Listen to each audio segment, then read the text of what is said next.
purchase, I've also got one of these.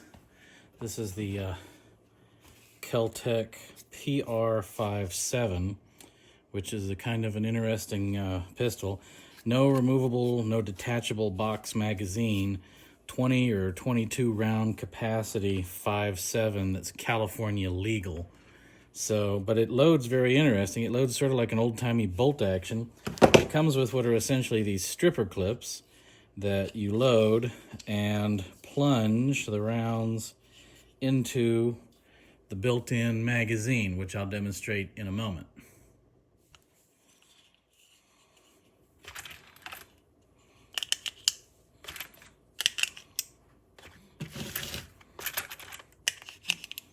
I found the quickest way to load these is to just sort of put them in there sideways and drop them down.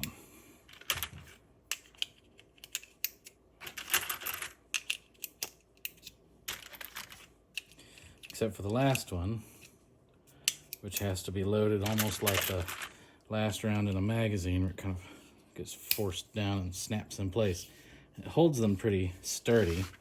And you then take the weapon, align the loading tool with the notches, and just plunge them down in there like so.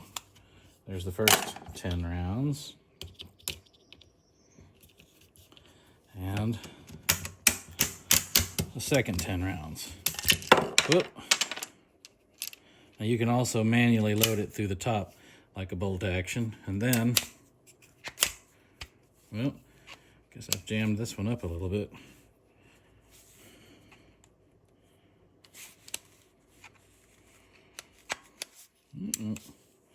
They didn't just, there we go.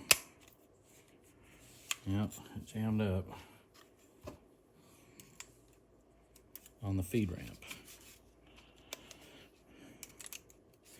It's definitely not something you're going to load in the heat of battle. It's meant to be a one and done, I think. That, you know, you shoot your 20 rounds on your way back to your rifle. So, there we go.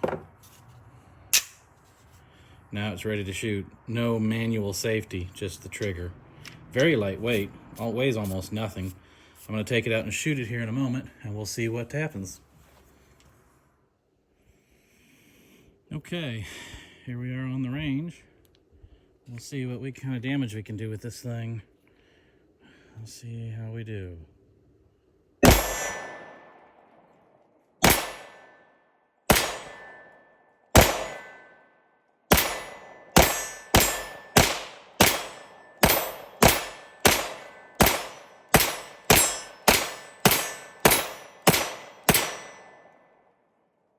That's 20 rounds. Guess we'll go find out if I hit it or not.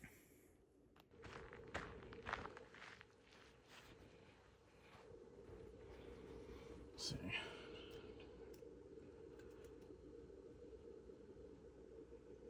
Yeah, looks like I hit it 17 times, maybe more, I don't know. I'll count the dots later, but I did all right. Really soft recoil, but a big fireball out of each shot, which I guess is to be expected. The 5.7 powder will not have burned off in that short, I think it's like a 5-inch barrel. So anyway, that's it. Well, in conclusion, I went back and watched the video, and the only time the target didn't ring was once, so I missed 1 out of 20 shots, which isn't terrible. But the brass ejection pattern was also very interesting. It went behind and to the right about 15 feet. I mean, it really flung them. But I was able to recover all 20 spent brass, and I'll be able to reload those later. But it's a fun little toy.